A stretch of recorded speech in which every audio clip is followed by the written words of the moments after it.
अपन writ की बात करते हैं। नहीं, यही क्लास में यही देख लेंगे ना, रिट के प्रकार देख लेते हैं, टाइप्स ऑफ रिट, है ना। रिट के प्रकार तो कितनी, पहली बात तो रिट कौन से आर्टिकल में है?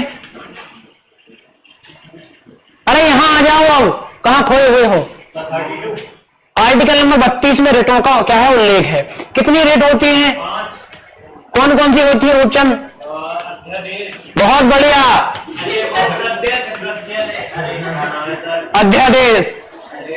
सुबह की क्लास नहीं निकल पा रही दिमाग से। पहली होती है क्या, आप देखोगे, बंदी प्रत्यक्षीकरण।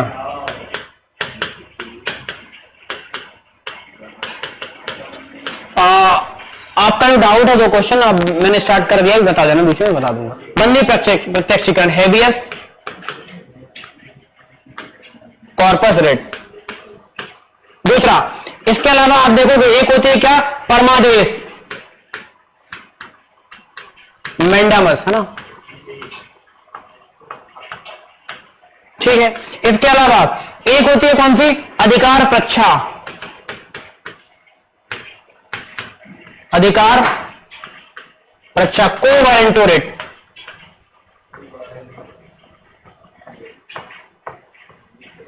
फिर होती है एक कौन सी, प्रतिषेध, प्रोहाइबिशन, है ना, बहुत बढ़िया। अगली कौन सी है, उत्प्रेषण, सर्टियोरेरी, है ना। कोई दिक्कत? एक बात समझना, कोई सी भी रिट में जैसे पूछ लेते हैं बंदी प्रत्यक्षीकरण, हेबियस कॉर्पस, मैंडामस किस भाषा के शब्द हैं, तो जितनी भी रिट है, इनके शब्द है, मूल वर्ड है, वो सारे वर्ड किस भाषा से बने हैं भैया? लैटिन भाषा से बने हैं। नहीं, यही बात समझ में। अगर आपसे पूछे कि जो सर्टियोरेरी वर्ड है ये किस भाषा का शब्द है, तो लैटिन भाषा का शब्द है। नहीं, यही बात समझ में। जितने भी रिट हैं उनके जो टर्म्स हैं वो किस लैंग्वेज से लिए गए हैं? लैटिन लैंग्वेज से लिए गए हैं। Getting the point? क्या हो गया? गौतम बुद्धा की तरह मन परिवर्तित हो रहा है। चलो, बंदी प्रत्यक्षीकरण, पहले जो रिट है उसका नाम क्या है? बंदी प्रत्यक्षीकरण। क्या मतलब बंदी? बंदी मतलब कोई व्यक्ति आरोपी है, आरोपी है, जैसे कोई व्यक्ति है जिसे हम बोले गिरफ्तार किया जा रहा है, तो उसे आप देखोगे न्यायालय के समक्ष प्रस्तुत किया जाएगा। मतलब पुलिस ने अगर किसी व्यक्ति को अरेस्ट कर लिया है तो उस व्यक्ति के फंडामेंटल राइट्स का हानि हुआ है, तो न्यायालय बंदी प्रत्यक्षीकरण रिट जारी करके बोलेगा, क्या बोलेगा कि जिस भी व्यक्ति को आपने बंदी बनाया है उसे हमारे सामने क्या करो? प्रस्तुत करो। इस बंदी प्रत्यक्षीकरण वर्ड का ही मतलब होता है क्या? सशरीर उपस्थित होना, या सशरीर उपस्थित, मतलब शरीर के साथ उपस्थित करना किसी को, ना, सशरीर उपस्थित। हाँ, क्या नहीं आ रहा? अच्छा, आ जाएगी, आ जाएगी। इसका मतलब क्या होता है? सशरीर उपस्थित करना। कोई बात नहीं, आ जाएगी। लो, अब आ रही है। सशरीर उपस्थित होना मतलब इसमें जिस व्यक्ति को हम कहें क्या बनाया है? दोषी बनाया है। जिस व्यक्ति को गिरफ्तार किया है, किसी व्यक्ति को क्या किया है सर? अपन ने गिरफ्तार किया हुआ है। तो जिस व्यक्ति को गिरफ्तार किया है उस व्यक्ति को किसके समक्ष प्रस्तुत करना? न्यायालय के समक्ष क्या करना है? अपने को प्रस्तुत करना है। नहीं, यही बात समझ में। तो पहली रिट जो है बंदी प्रत्यक्षीकरण में बंदी को प्रत्यक्ष करते हैं किसके सामने?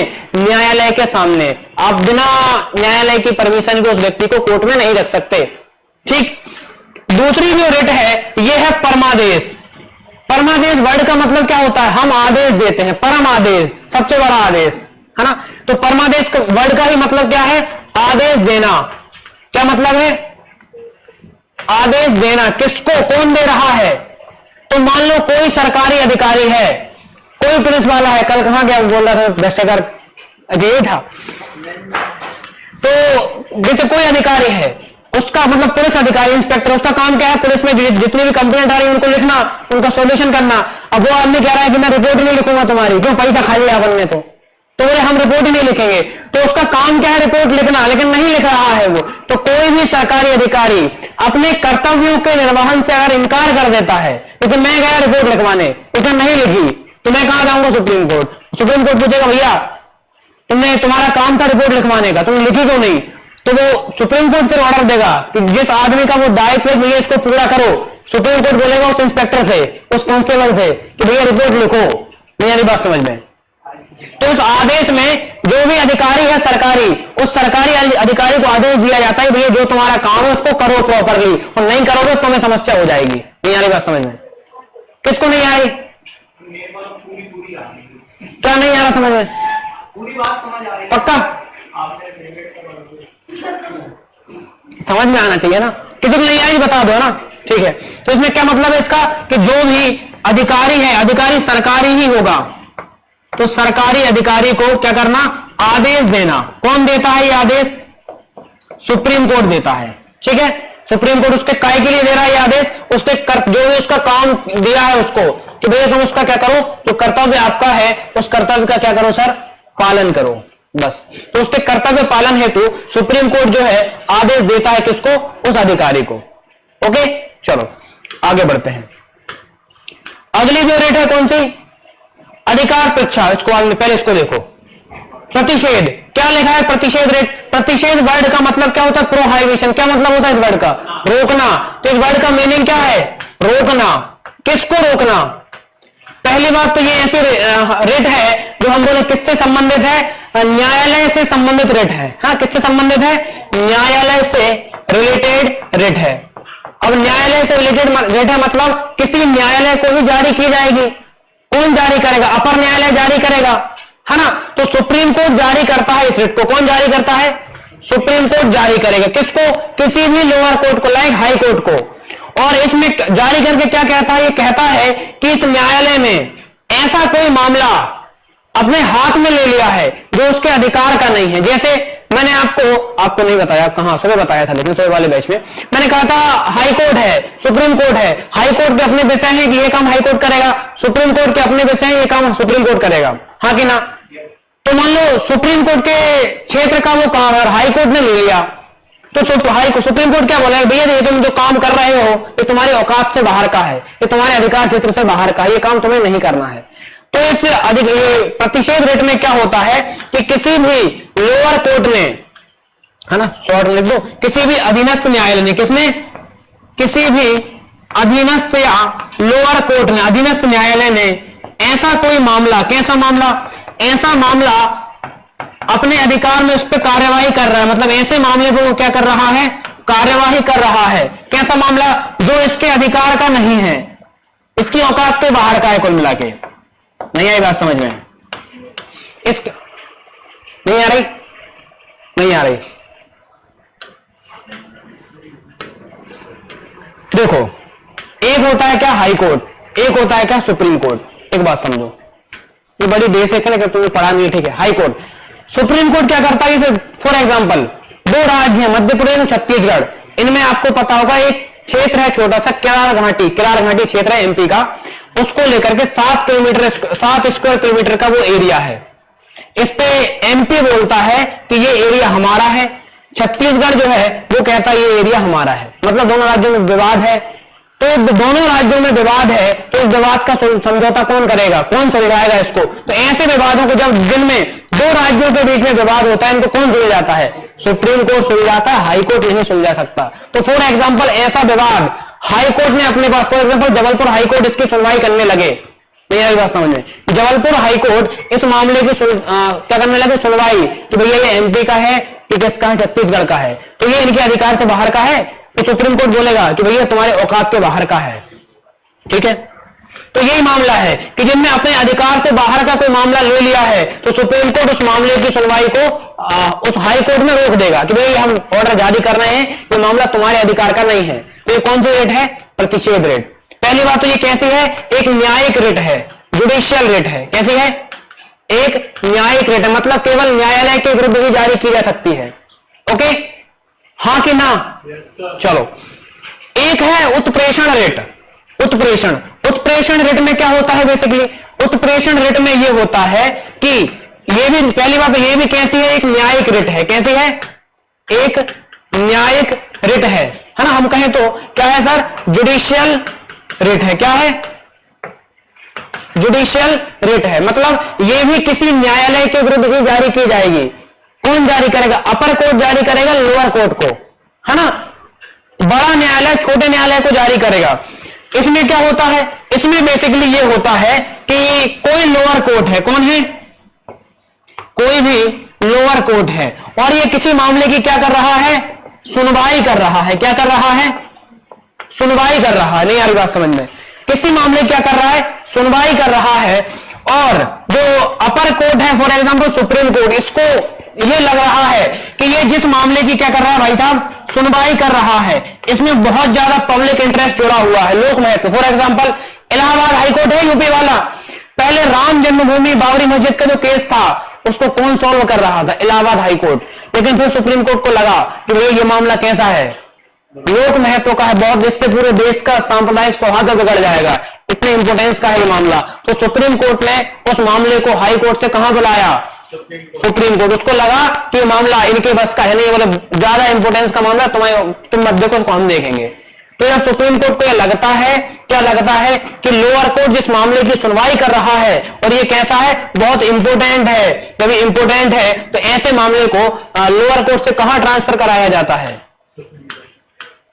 हाँ कि ना? आ जाएगी समझ में? नहीं आई? क्या दिक्कत है बताओ? जिसको समझ बता दो, कोई दिक्कत नहीं नहीं है। नहीं दिक्कत है तो लिख लो। 1 मिनट बच रही है, अधिकार बच्चा, इसको अगले पेज में देख लेंगे, है ना। नहीं पर पूरी खिचड़ी हालांकि बनेगी, इसको लिख लो, आगे से नहीं बनेगी, है ना। को वारंट है उसको देख लेंगे अभी, है ना। वर्ड वर्ड में हल्का हल्का लिखते जाने की पॉइंट्स में, क्योंकि ये कंपेयर करके नहीं पढ़ोगे तो समझ में मतलब वहां कंफ्यूजन बहुत बनेगी, इसलिए मैंने एक ही पेज में बताना जहां से समझाया, है ना। कंपेयर नहीं करोगे तो नहीं बनेंगे, है ना। अपना क्या नाम है दोस्त? विनायक। तो कांस्टेबल, ठीक है। आ रहा है समझ में? चलो हो जाएगा तो बताना यार। चलो सबका हो गया। अगली रेट में बच रही है कौन सी? कोवेरेंटो रेट।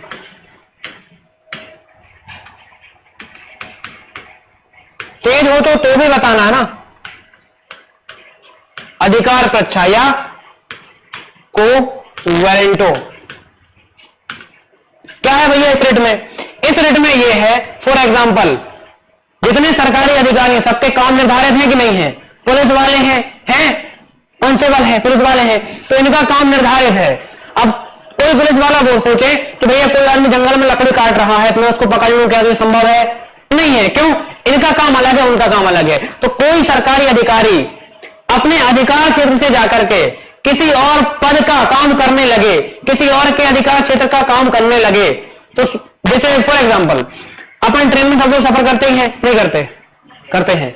तो ट्रेन में सफर करते हैं तो कभी कभी तो मैं ऐसा देखा हुआ, ऐसा होता है कि जो ट्रेन में पुलिस चलती है, रेलवे पुलिस, वो कुछ कुछ गांव के लोगों को देख लेती है, शरीफ लोगों को देखती है, तो क्या बोलते हैं? यार लाओ टिकट दिखाओ। उनके पास टिकट नहीं होता, लाओ 200 रुपए दो। ऐसा होता है, जबकि ये काम उनका नहीं है। अगर कोई पढ़ा लिखा आदमी हो तो बैंड बजा दो उसकी। कैसे? कि भैया सुप्रीम कोर्ट जैसे अगर केस हो गया उस पर कि भैया तुमने, तो सुप्रीम कोर्ट उससे जाके क्या बोलेगा कि भैया तुमने किस अधिकार से ये मांगा है? क्या मांगा है? कि जो तुमने टिकट मांगा है किस अधिकार से मांगा है? क्या अधिकार तुम्हारे अधिकार क्षेत्र में है ये कि नहीं है? टिकट चेक करने का अधिकार किसका है? टीटी नहीं, टीसी, टिकट चेकर, टीटी, है ना। टीसी का है ये, टिकट चेकर का है ये। तो जब उसका ये काम है तो तुमने किस अधिकार से मांगा, तो इसका जवाब देना पड़ता है। तो जिसका जो काम है वो ही करेगा। नहीं यही बात समझ में? तो इस वर्ड का मतलब क्या? अधिकार प्रच्छा का। इस वर्ड का मतलब ही आपका क्या अधिकार है। क्या मतलब है इसका? आपका क्या अधिकार है। ये कौन पूछता है? हाँ, कोवेरेंटो रेट में मतलब अगर किसी, फॉर एग्जांपल आप इसको समझो क्या लगे, इसका मतलब तो ये हो गया, इस वर्ड में क्या होता है? कोई सरकारी अधिकारी है। क्या है? कोई क्या है? सरकारी अधिकारी है, ठीक है। जब ये सरकारी अधिकारी है, ये कोई ऐसा काम कर रहा है, कैसा काम कर रहा है जो इसके अधिकार का नहीं है। क्या नहीं है? इसके अधिकार का नहीं है, और ये फिर भी कर रहा है। मतलब जो गवर्नमेंट पोस्ट बच रही है खाली, उसका ये लोग यूज कर रहा है कि नहीं कर रहा है? तो सार्वजनिक जो पद है उस किसी अन्य सार्वजनिक पद को क्या कर रहा है? धारण कर रहा है। तो ऐसा केस गया कहां पे? सुप्रीम कोर्ट में। तो सुप्रीम कोर्ट इससे क्या मांगेगा? जवाब मांगेगा। और जवाब में क्या मांगेगा कि भैया आपने जो गैर कानूनी काम किया है, जो आपके अधिकार का नहीं है, वो किस दृष्टि से किया है, ये बता दो हमें। नहीं बात समझ में? पुलिस वाले जंगल में जाकर के मुझे तुम लकड़ी क्यों काट रहे हो यहाँ पे, लाओ पैसे दो, तो एक पूरे तुम लकड़ी का काम देख क्यों रहे हो? तुम्हारा तो अधिकार ही नहीं है ना। ये नहीं आ रही बात समझ में? लिख लो तो आ गई। तो इसका बेसिकली इसका मीनिंग ही लिख लो, क्या है आपका क्या अधिकार बनता है ना। हाँ देखो वो डिपार्टमेंट तो सेम है ना। नहीं तो डिपार्टमेंट तो काम तो पुलिस ही है ना। सीआईडी वाले भी देख लें, रोक लें गाड़ी, क्या दिक्कत है?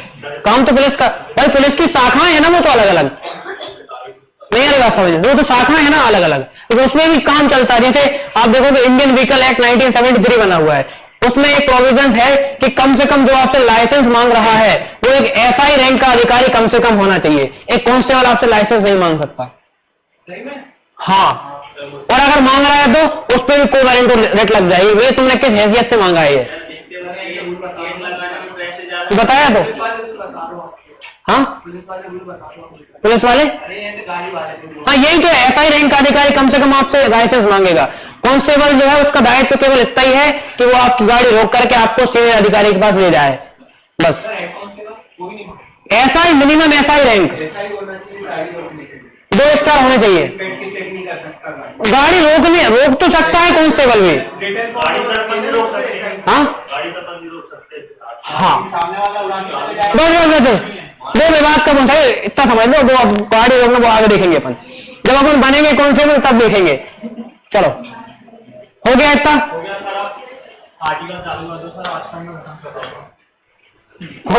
हाँ लंबी चल गई।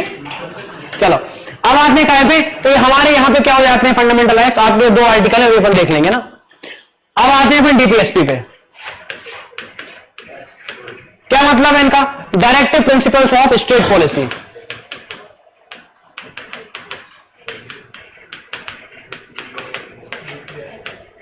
ऑफ स्टेट है ना। हम कहें क्या, राज्य के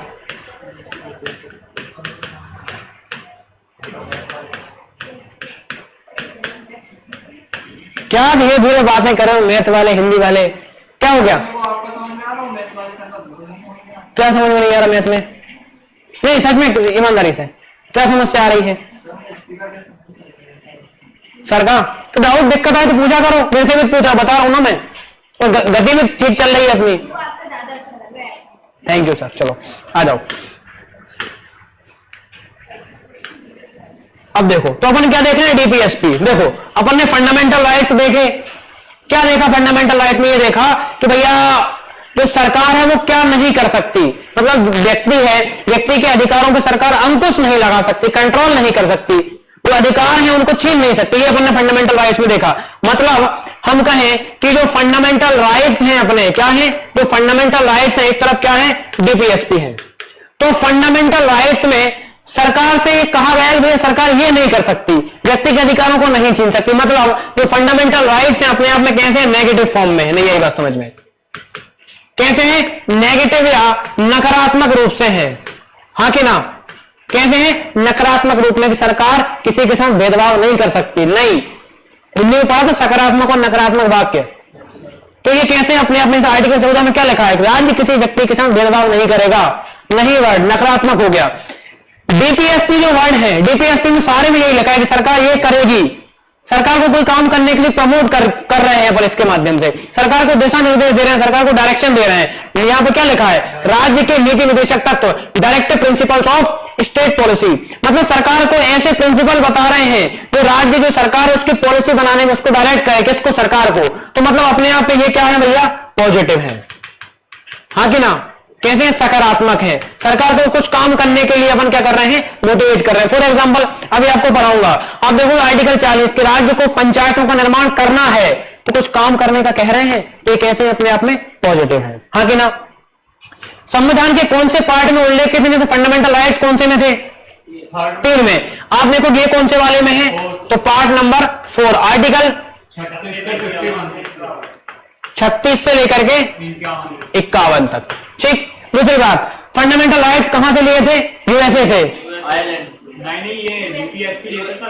फंडामेंटल राइट्स पूछ रहा हूं, यूएसए, इनको कहां से लिया था, तो इनका सोर्स क्या है अपना, आयरलैंड। दूसरा, अपन ने देखा आर्टिकल 32 में कि अगर किसी व्यक्ति के फंडामेंटल राइट्स का वायलेशन होता है तो वो कहां जा सकता है, सुप्रीम कोर्ट। लेकिन अपने आप में मतलब हम कहें कि जो फंडामेंटल राइट्स हैं इनका नेचर कैसा है, जस्टिकेबल है, जस्टिफाइड है। नहीं आई बात समझ में, कैसा है, जस्टिफाइड है, न्यायोचित है। न्यायोचित का मतलब ही ये है कि अगर किसी व्यक्ति के मौलिक अधिकारों का हनन हो रहा है तो वो कहां जा सकता है, सुप्रीम कोर्ट जा सकता है।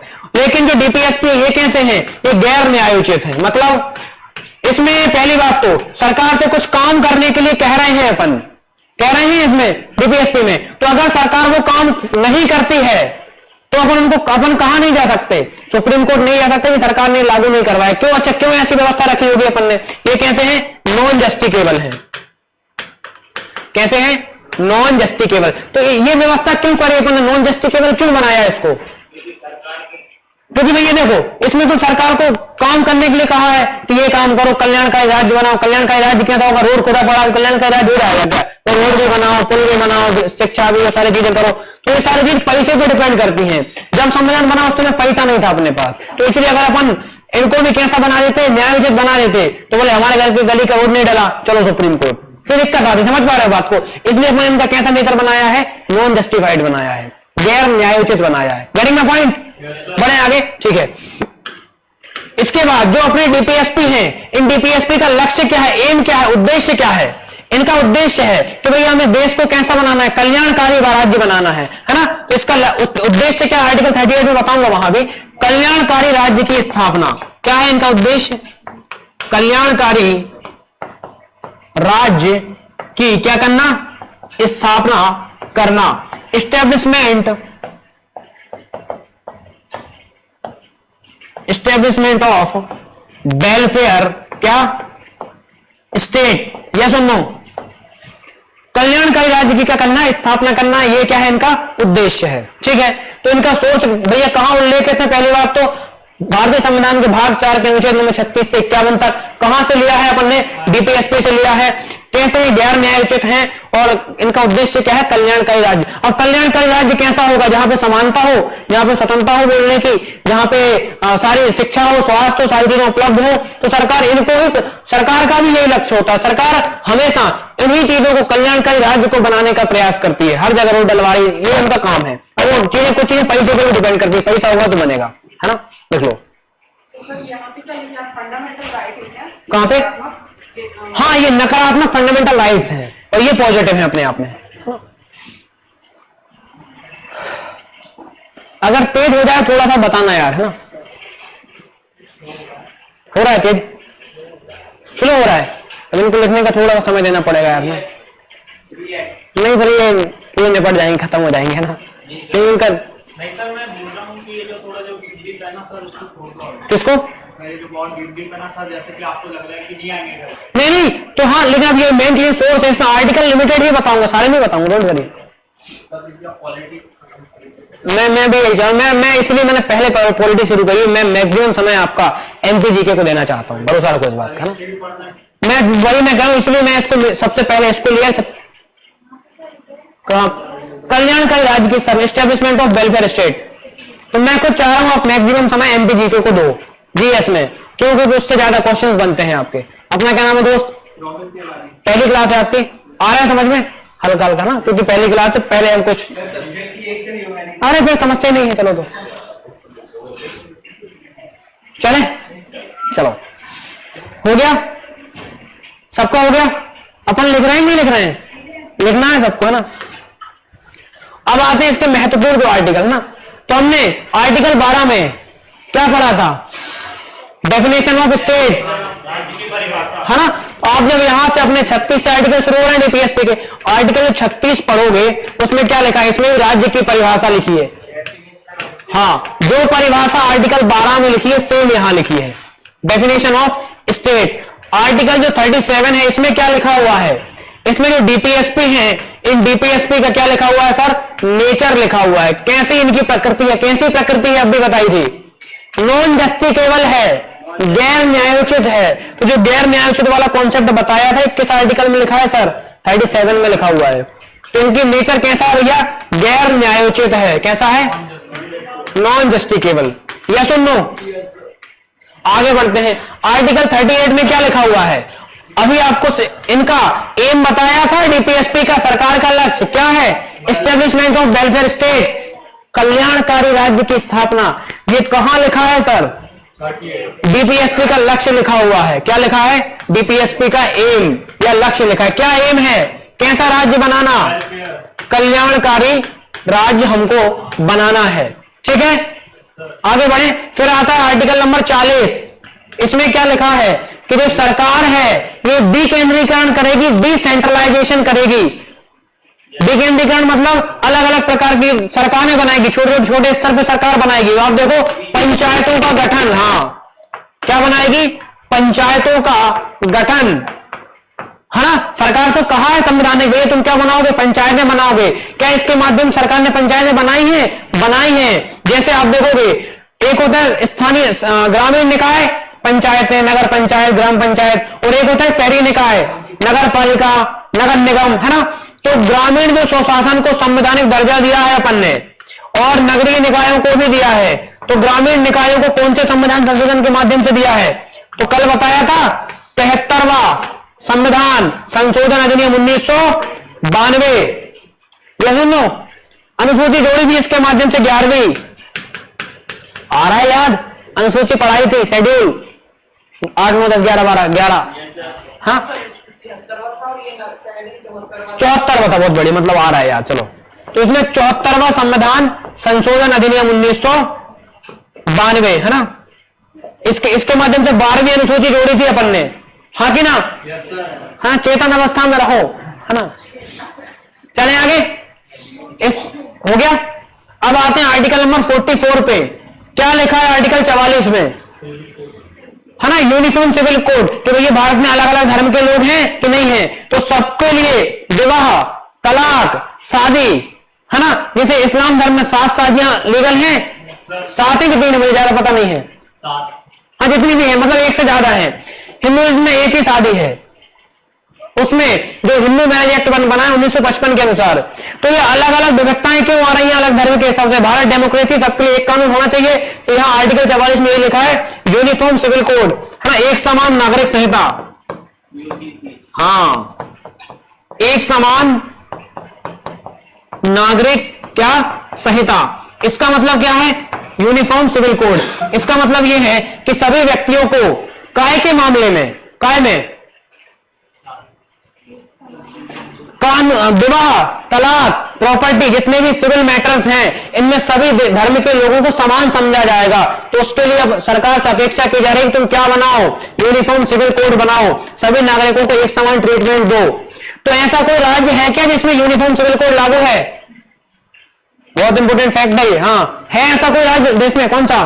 पहला राज्य, ध्यान रखना, पहला राज्य कौन सा है? हाँ निहारिका, पहला गोवा है। दूसरा भी बन गया, क्या बताया था मैंने? उत्तराखंड, है ना। उत्तराखंड के जो हम बोले कौन सी पुष्कर सिंह धामी के नेतृत्व वाली सरकार है, वहां पे लागू कर चुके हैं इसको, लेटेस्ट, है ना। तो एक समान नागरिक संहिता कहां लागू है? पहला राज्य गोवा है, सेकंड क्या है? उत्तराखंड है। Getting my point? बढ़े आगे, चलो।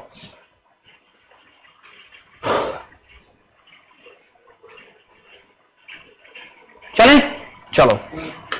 45 में क्या लिखा हुआ है निहारिका? बच्चों के लिए कंपल्सरी है। हाँ, जो हमारे मतलब हमारे क्या, जो बच्चे हैं देश के, बच्चों के लिए अनिवार्य शिक्षा का प्रावधान है। बच्चों को अनिवार्य व निःशुल्क शिक्षा मिलेगी। हाँ, अनिवार्य व निःशुल्क शिक्षा मिलेगी। कितने वर्ष के लिए? 6 से 14 वर्ष तक के लिए। ठीक है, तो बच्चों की शिक्षा का यही आर्टिकल 21 के क्लॉज नंबर 1 में कल भी पढ़ा था। ठीक है, आर्टिकल 40 पे आते हैं। इसमें क्या लिखा है? इसमें यही लिखा है, क्या लिखा है कि जो एससी हैं, जो एसटी हैं, जो ओबीसी हैं, मतलब जो जितने भी पिछड़े वर्ग हैं, उनकी उन्नति के लिए, उनकी ग्रोथ के लिए जो सरकार है, जो राज्य है, वो क्या करेगी? विशेष व्यवस्था करेगी, स्पेशल प्रोविजंस करेगी। क्या करेगी? विशेष व्यवस्था। दोनों भाषाओं में लिख नहीं सकता है ना। क्या करेगी? स्पेशल प्रोविजंस करेगी, विशेष व्यवस्थाएं देगी उनके लिए, ताकि वो लोग आगे बढ़ पाए। जो बैकवर्ड लोग हैं उनको आगे बढ़ाने के लिए व्यवस्था कर रहे हैं। ओके, आगे बढ़ते हैं।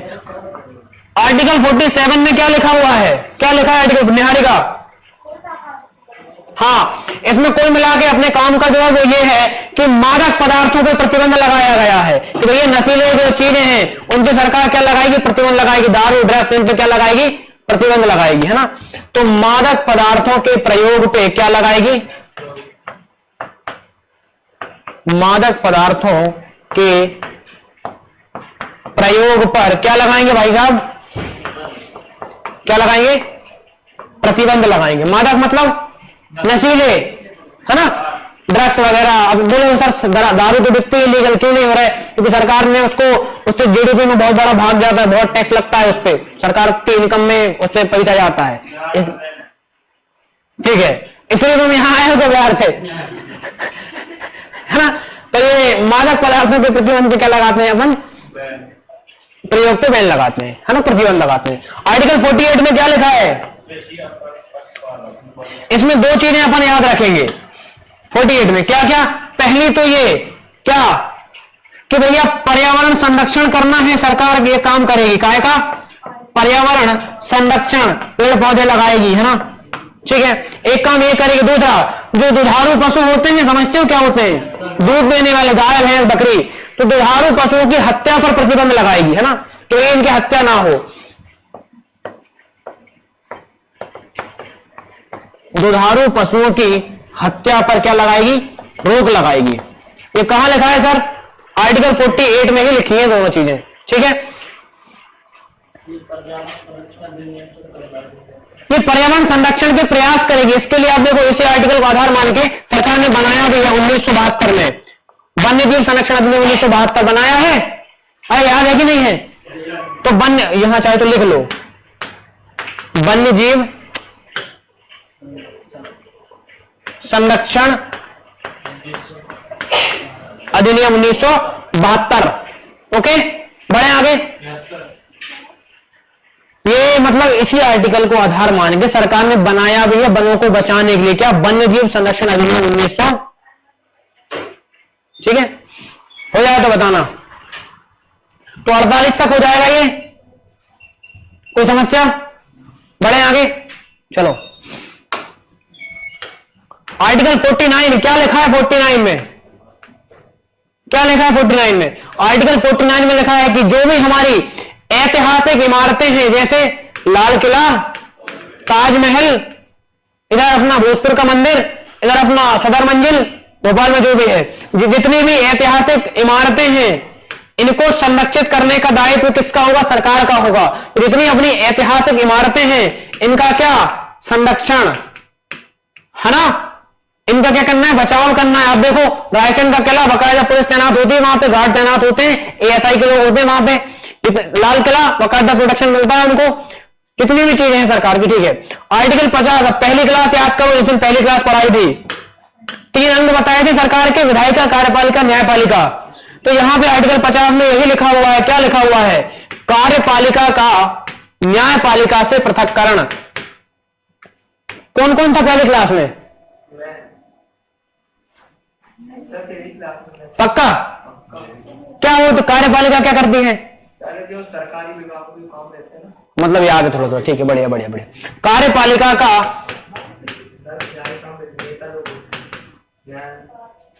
कौन बोला?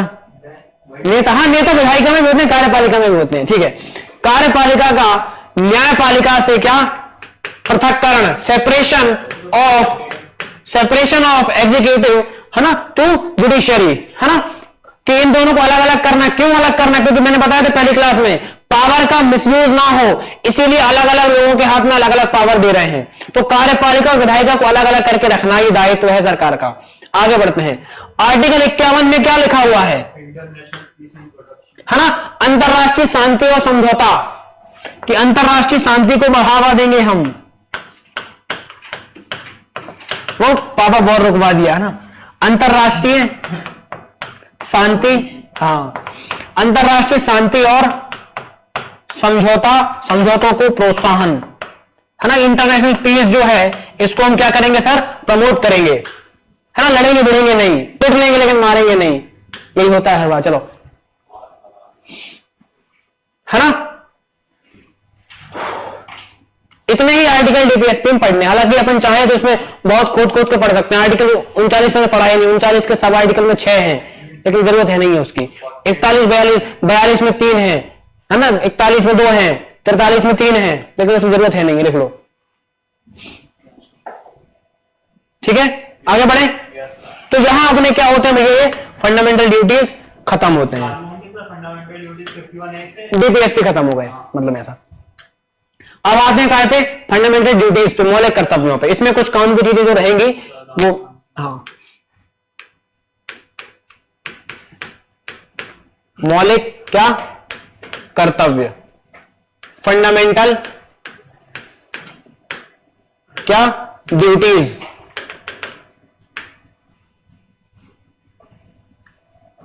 अब जो बता रहा हूं वो ध्यान से समझना।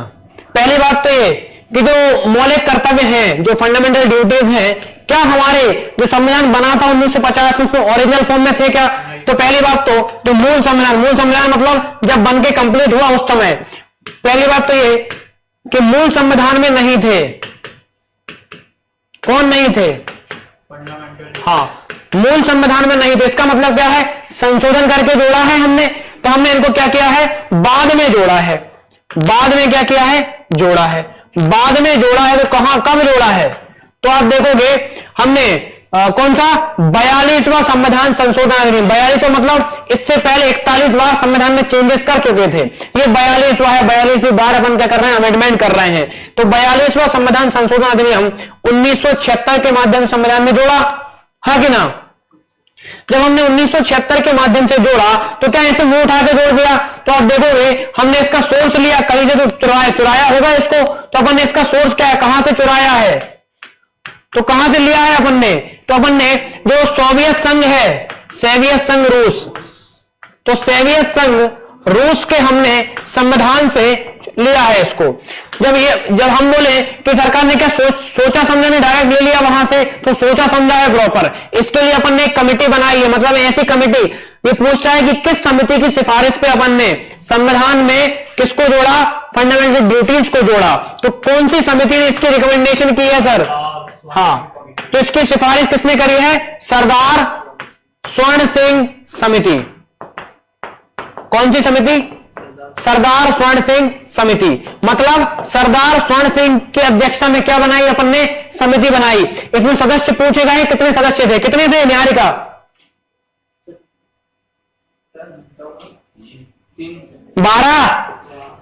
12 सदस्य इसमें थे। इसके अध्यक्ष कौन थे? सरदार स्वर्ण सिंह। हर कमेटी को उसके अध्यक्ष के नाम से जाना जाता है, फजल अली, एसके धर, है ना। तो इसमें अध्यक्ष कौन थे? स्वर्ण सिंह थे। उस समय की सरकार में विदेश मंत्री थे। क्या थे? विदेश मंत्री थे। इसमें कितने सदस्य थे? 12 सदस्य थे इस समिति में। इस समिति की रिकमेंडेशन पे भारतीय संविधान में क्या जोड़े गए? फंडामेंटल ड्यूटीज को जोड़ा गया। और ध्यान रखना, ये जो अपने मौलिक कर्तव्य हैं, जो मौलिक कर्तव्य हैं, पहली बात तो किसको प्राप्त है? जैसे अपन ने आर्टिकल 14 देखा था कल, तो नागरिकों को भी प्राप्त है, विदेशियों को भी प्राप्त है। ये किसको प्राप्त है? केवल और केवल नागरिकों को प्राप्त है, ओनली फॉर सिटीजन, है ना। ये केवल नागरिकों को प्राप्त है। और दूसरा, ये भी कैसा नहीं है, कैसा नेचर है इसका? बोला सर बढ़िया है कि इसका नेचर ऐसा है कि ये भी नॉन जस्टिफिकेबल है, न्यायोचित नहीं है ना, हाँ कि ना? ये पल्ले पड़ रहा है कि नहीं पड़ रहा है, समझ में आना चाहिए, है ना। तो कैसे नॉन जस्टिफिकेबल? अच्छा, इसमें नागरिकों से अपेक्षा की जाती है कि आपको कुछ चीजों का क्या करना है, सम्मान करना है। जैसे आपको क्या करना है सर, राष्ट्रगान दिख रहा है, राष्ट्रध्वज दिख रहा है, उसका सम्मान करो। जो भारत के आजादी के नायक रहे उनका क्या करो, सम्मान करो, ठीक है। तो जब इसके लिए तो भैया जनता इनका क्या करें, जस्टिफिकेबल तो है नहीं, सुप्रीम कोर्ट लागू करवा है जबरदस्ती, तो ये नॉन जस्टिफिकेबल है। तो इसके लिए बहुत इंपोर्टेंट चीज बता रहा हूं, ध्यान रखना। कि इनका काम क्या है। इनका बेसिकली ये काम है, क्या काम है कि ये जनता में देश के जो प्रतीक हैं, देश के जो सिंबल हैं, उनके प्रति क्या है, थोड़ी सी हम बोले फीलिंग आए उनके लिए, ठीक है। इसके लिए अपन ने व्यवस्था करी है, लेकिन और अच्छे तरीके से जनता इनको फॉलो करे, इसके लिए कुछ व्यवस्था करी है। तो इसके लिए सरकार ने मतलब ये कुछ लोगों की कमेटी बनाई, उससे पूछा कि हम इनको मौलिक कर्तव्यों को और अच्छे तरीके से कैसे लागू करवाएं। तो इसके लिए सरकार ने कमेटी बनाई, उस कमेटी से कहा कि ऐसे तरीके बताओ जिससे हम मौलिक कर्तव्यों के प्रति जनता में जागरूकता लाएं। नहीं यही बात समझ में? तो इसके तरीके बताओ। तो सरकार ने कौन सी कमेटी बनाई, बहुत इंपॉर्टेंट, कौन सी बनाई? बर्मा समिति। कब बनाई? 1999 में। क्या बोला इसने? ये नहीं पता सर, वो डेट अपने को जरूरी है, एक ही डेट है। इसने ये बोला कि देखो, पहली बात तो ये अपन ने संविधान में मौलिक कर्तव्यों को कब जोड़ा? 42वें संविधान संशोधन अधिनियम 1976 के माध्यम से जोड़ा। कहते हैं 42वें संविधान संशोधन ने संविधान में इतने ज्यादा चेंजेस कर दिए थे कि एक छोटे मोटे देश का अलग संविधान ही बना सकते हैं। नहीं ये बात समझ में? इतनी नई चीजें इस अकेले संशोधन ने जोड़ दिए संविधान में कि एक छोटे मोटे देश का संविधान अलग ही बन जाता। इसीलिए इसे क्या बोलते हैं? Mini constitution of India. क्या बोलते हैं? भारतीय संविधान का क्या? लघु संविधान, है ना, भारत का लघु संविधान, मिनी कॉन्स्टिट्यूशन ऑफ इंडिया, ठीक है। इसके बाद 1976 में ये बना, हाँ कि ना? तो कभी ये 42वां संविधान संशोधन अधिनियम लागू हुआ होगा तो कब होता है? 3 जनवरी। कब? 3 जनवरी 1977 को यह अधिनियम लागू हुआ, यह संशोधन लागू हुआ। इसी डेट से जो आपके फंडामेंटल ड्यूटीज हैं ये भी क्या हो जाते हैं? लागू हो जाते हैं। तो जो बर्मा समिति है, उस बर्मा कमेटी ने ये बोला, क्या बोला कि जिस दिन को अपने मौलिक कर्तव्य लागू हुए, किस दिन को हुए? 3 जनवरी। हाँ, तो जिस दिन को अपने मौलिक कर्तव्य क्या हुए? लागू हुए, जैसे 3 जनवरी को। तो इस कमेटी ने कहा कि 3 जनवरी को कौन सा डे मना लो? मौलिक कर्तव्य दिवस मना लो, फंडामेंटल ड्यूटी डे। नहीं है बात समझ में? तो बर्मा कमेटी ने रिकमेंडेशन दी थी कि हमें 3 जनवरी को क्या मनाना है? मौलिक कर्तव्य और दिवस, ठीक है, हाँ कि ना? जब संविधान में अपन ने ये जो मौलिक कर्तव्य हैं इनको अपन ने संविधान में जब लागू किया तो क्या किया? जब अपन ने लागू किया 1976 में, तब इनकी संख्या कितनी थी? 10 थी। अभी कितनी है? एक जोड़ दिया तो अभी कितनी है? 11 है ना? यही बात समझ में? 1976 में इनको लागू किया तो 1976 में कितनी संख्या थी? 10। बाद में यहां लिख दे रहा हूं मैं, एक एरो खींच दी इधर। अपन ने 11वां जो मौलिक कर्तव्य जोड़ा, वो कब जोड़ा? तो ये 86वां संविधान संशोधन अधिनियम 2002 के माध्यम से जोड़ा। कौन सा जोड़ा? राइट टू एजुकेशन, शिक्षा की व्यवस्था के, है ना, कि भैया प्रत्येक माता पिता का यह कर्तव्य होगा कि अपने बच्चों को एजुकेशन दें। तो शिक्षा का जो कर्तव्य है ये कब जोड़ा अपन ने? 2000। संविधान संशोधन याद रखना, शिक्षा का कर्तव्य ये मम्मी पापा का है ना, ठीक है।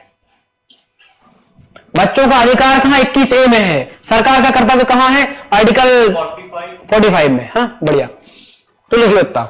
इसके अलावा ग्रुप में सब लोग हो? कितने नहीं है? कितने नहीं है? 1 2 3 4 5 6। ऐसे कितने इनका एडमिशन नहीं हुआ अभी? कब हो जाएगा अपना? कल। मैं ये ग्रुप में डाल दूंगा, आप लोग नए ऐड लेंगे, मैं दोबारा डाल दूंगा। ये इसके जो फंडामेंटल राइट्स हैं 11, वो अपने को याद करने पड़ेंगे, है ना। कभी कभी इससे पूछ, हाँ ठीक है, कोई अच्छी बात में मिल जाएंगे फिर आपको। तो यहाँ बोला तो नहीं आपने दिन में? मैंने कल भी बोला था कि जो लोग जुड़ सकते हैं वो जुड़ जाओ, है ना, जल्दी से। मैं अच्छा, मुझे वो स्टेट कौन सा कब बना ये भी डालना है ग्रुप में, और आज ये भी डाल दूंगा दोनों, है ना। तो अभी मैं यस डाल दूंगा, ठीक है। आगे बढ़े तो ये बेसिकली ठीक है। इसके बाद चूंकि ये जो मौलिक कर्तव्य हमारे हैं ये हमने 42वें संविधान संशोधन के माध्यम से जोड़ा है संविधान में, तो संविधान में इनका कोई प्रॉपर स्थान भी होगा कि नहीं है? तो इसके लिए हमने संविधान में एक नया भाग जोड़ा। कौन सा? पार्ट नंबर 4 का क्लॉज मतलब ए, सब पार्ट जोड़ा। भाग 4 का ए, 4 में डीपीएसपी था तो 4A जोड़ा। इन सारे जो 11 मौलिक कर्तव्य हैं इनको एक ही आर्टिकल में समाहित कर दिया अपन ने, तो उसके लिए एक आर्टिकल भी जोड़ा। कौन सा जोड़ा? 51 का ए। 51 में क्या था? अंतरराष्ट्रीय शांति और समझौते। 51 के ए में 11 के 11 निपटा दिए। ठीक है, नहीं यही बात समझ में? सर ये मौलिक कर्तव्य 11 ए में है, मतलब 51 ए में है। हाँ, 11 के 11। पहले 10 थे, अब कितने हैं? 11। हो जाएगा, बढ़े आगे। चलो, छूटा तो नहीं है किसी का? हाँ, तो जरा 36 से आगे तक बढ़ने के बाद जरा बताओ मुझे, फिर अभी आगे चलते हैं। छुट्टी नहीं, कौन बोला छुट्टी? हाँ, 1 महीना है पेपर में, थोड़ा सा सीरियस होकर बैठो, है ना? कौन जी? अभी चले जाओ, क्या दिक्कत है? अभी जा सकते हो। हाँ, नहीं तो नॉर्मली तक नहीं, लेकिन मेरा 1 घंटा प्रॉपर होना चाहिए। जैसे अभी 43 मिनट हुए हैं। हाँ, 8-15 छोड़ दूंगा 15 छोड़ दूंगा। क्या पूछ रहा था मैं? हाँ, सबको बताना है ना। क्या लिखा है आर्टिकल जो महत्वपूर्ण है, केवल वही पूछूंगा। क्या लिखा है आर्टिकल 21 में? बच्चों का क्या? Right to life. 21 के ए में देखना नहीं है। 21 के ए में क्या लिखा है? ठीक है, इसके बाद आर्टिकल नंबर 17 में क्या लिखा है? अनटचेबिलिटी। ये उसमें अन नहीं लग रहा, कल से नहीं लग रहा। इसके बाद विधि के समक्ष समता, इक्वलिटी बिफोर लॉ, कहां से ली है? ब्रिटेन से। बढ़िया, दोस्त बढ़िया कर रहे हो ना, वेरी गुड। इसके बाद आर्टिकल 33 में क्या लिखा है? 33।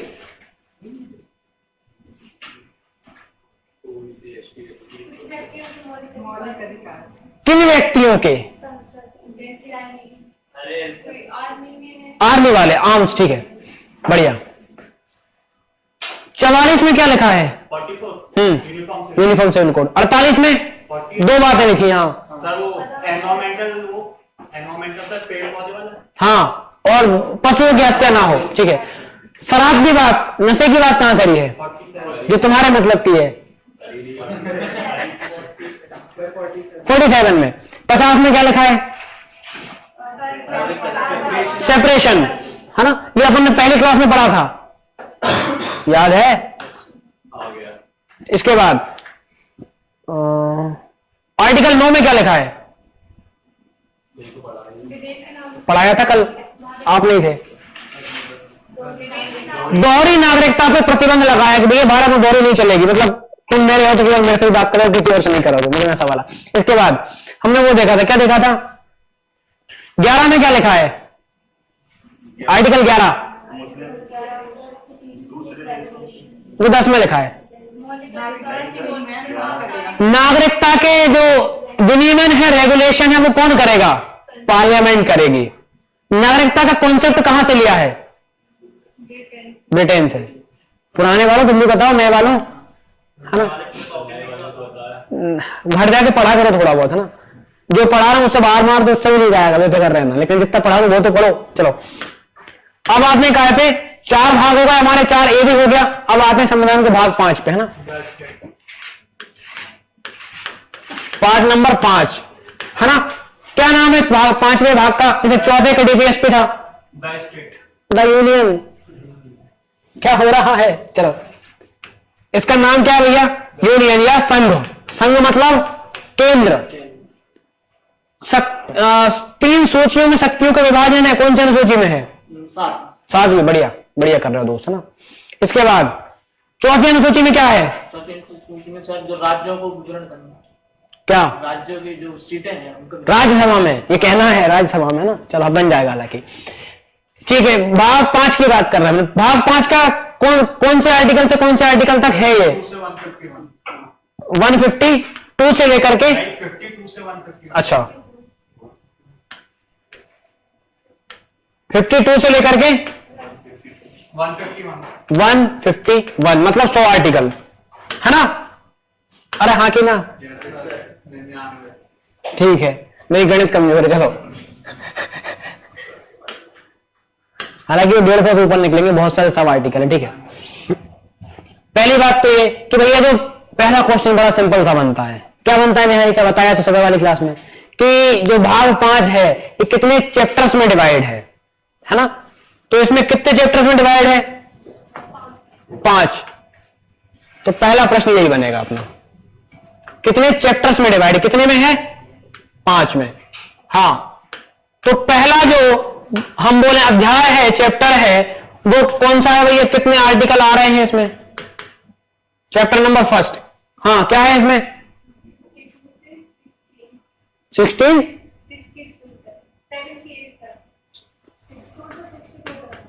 78 तक। कंफ्यूजन क्यों हो रहा है इतना? क्या है इसमें? इसमें कार्यपालिका, कौन सी कार्यपालिका? संघ की, केंद्र की कार्यपालिका के बारे में बताया गया है। तो किसके बारे में बताया गया है? संघ की कार्यपालिका। किसके बारे में? संघ की कार्यपालिका के बारे में, है ना। Union of executive of union. कार्यपालिका में क्या क्या आता है? मैंने पढ़ाया था कि नहीं पढ़ाया? पहले हाँ, राष्ट्रपति आता है, उपराष्ट्रपति आता है, हाँ प्रधानमंत्री, ठीक है, बहुत बढ़िया। राष्ट्रपति, उपराष्ट्रपति, पीएम और काउंसिल ऑफ मिनिस्टर, हाँ मंत्रिपरिषद, ठीक है। ये पहला भाग है। जो दूसरा भाग है इसका अध्याय, सॉरी, चैप्टर नंबर 2, इसमें क्या है भैया? विधायिका। किसकी? संघ की, है ना, लेजिस्लेचर, विधायिका। कौन सा आर्टिकल है भैया इसका? पहला आर्टिकल लिख लें। हाँ, कौन सा आर्टिकल है इसका? 22।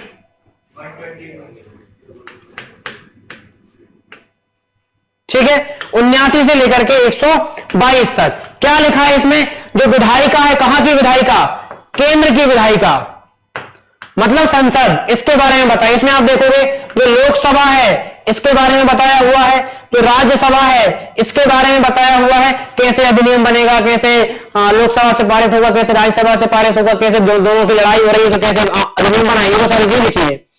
फिर आपने काय में आर्टिकल, काय में तीसरे में, चैप्टर नंबर 3, इसमें क्या लिखा है सर? संघ और राज्यों के बीच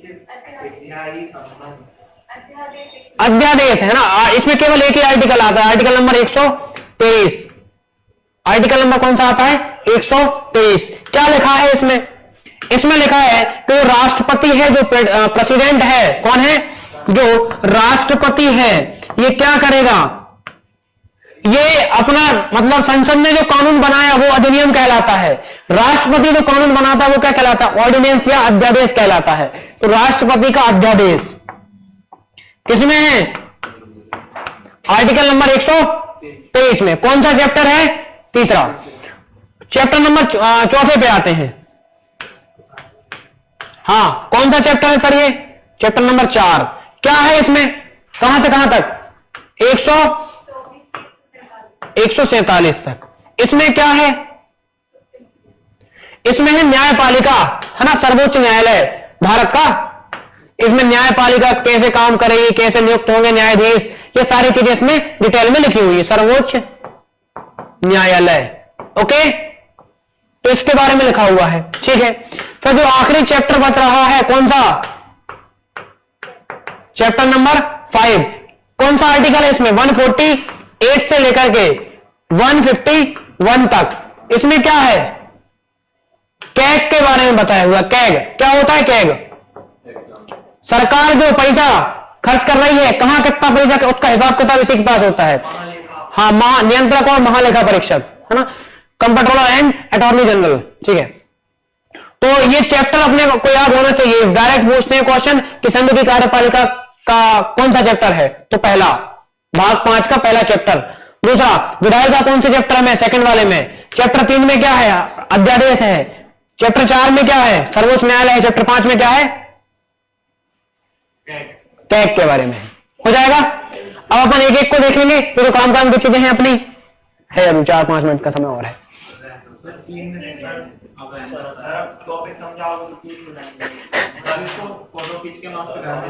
ये तो कर लो, चलो, है ना, चलो पीरियड में चाहे आराम चले जाओ, ठीक है। नहीं अब ठीक है, अब नहीं आना, पक्का? चलो ठीक है ना।